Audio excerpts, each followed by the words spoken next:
Napag-usapan din natin yung inyong timbang kanina pa. Wala kayong pakialam sa iba. O, meron tayong game rito. Tawagin natin If the Weight is Right. May mga katanungan ako dito na may kinalaman sa weight o timbang. Hulaan nyo ang sagot. Ang may pinakamalapit na sagot na hindi sosobra sa tamang sagot, ang siyang magkakaroon ng puntos.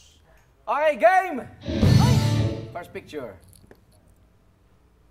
Yan ang blue whale, okay? Ang tinuturing na biggest animal to have ever existed. Naisip na ba kung gaano ito kabigat? Ang tanong, ilang tonelada ang pinakamabigat na na-discovering blue whale? Ilang, nasa daan, ayan, para madali na. Ilang daang tonelada ang pinakamabigat na blue whale? 100, 200, 300, 400, daan eh.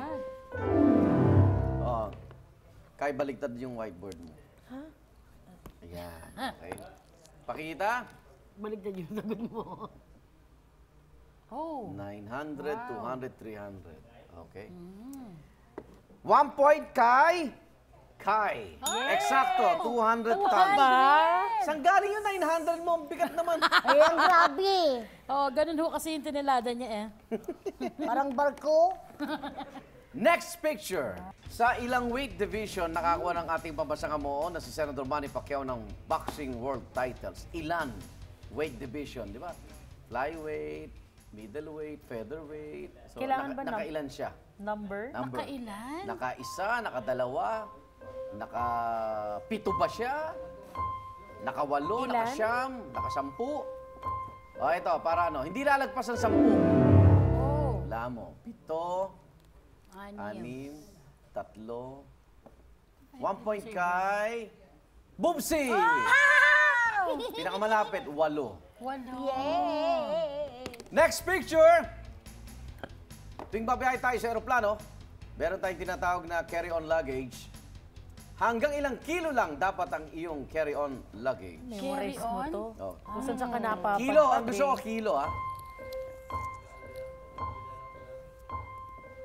Hindi lalagpas ng 10. Ayan. Ay, hindi malalampas ng 10. Ba, okay. O, 10 ikaw. Okay. 3 uli. Binura niya sa 300. Oo, akala ko pounds. Ano pa? Sa pound, malaki rin. Point goes to Bubsy. Mga biyahe kasi ito eh. Memorize niya yan. 7 lang. 7 kilo lang. Oh, carry on. Dapat sa akin 10. Ba, nagbabayad ka. Extra. Excess. Ano. Next picture. O, ayan. Alam niyo yan? Meditation. May mga nagsasabing ang kaluluwa ng tao ay may timbang. Alam niyo ba yun? Yes. May timbang ang soul. Ilang gramo ang bigat ng isang kaluluwa? Di ba siya Gramo? Ilang gramo? Soul. Hindi ako. May timbang pala. Ako ngayon ko lang, thank you ha, tuwa ka. Ngayon ko lang Paano nalaman. ikaw kung kaluluwa po niya gano'n? Hindi, parang iisa lang ang timbang ng bawat kaluluwa natin. Kaya immortal siya. Wow! Talino, Sakto yun eh. 3.7265. Napanaginipan ko yan kagabi. 894 grams. Ako hindi ko alam. Hindi ko alam talaga. 36.9. Siguro, ang may point dito si Kai. Really? Oo, kasi ang, tandaan nyo, ang timbang ng kaluluwa ay 21 grams. Sino nagtimbang yan? Nakita niyo ba? Hindi Ilan naman ba yung sayo, nakita. 50. 50. O sa'yo, kaluluwa mo, bigat. Siguro napanood nyo naman yung Titanic. Yes. Jack. Yan. Ang tanong, gaano kabigat ang barkong Titanic? Ilang tonelada ito?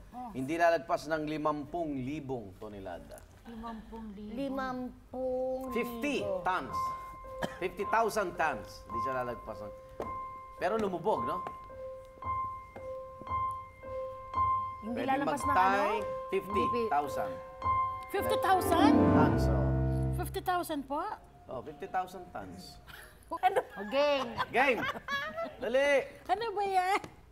1,695. Naku, pareho kami. Oh, sige. 41. 41, 45 ako. 45. Oo nga, pareho pa rin yan. Huwag kang makialam. Alam niyo ba na ang bigat ng barkong Titanic ay 46,328 tons? And the winner is Bubsy! Yay! Dahil dyan, nanalo ka ng diaper.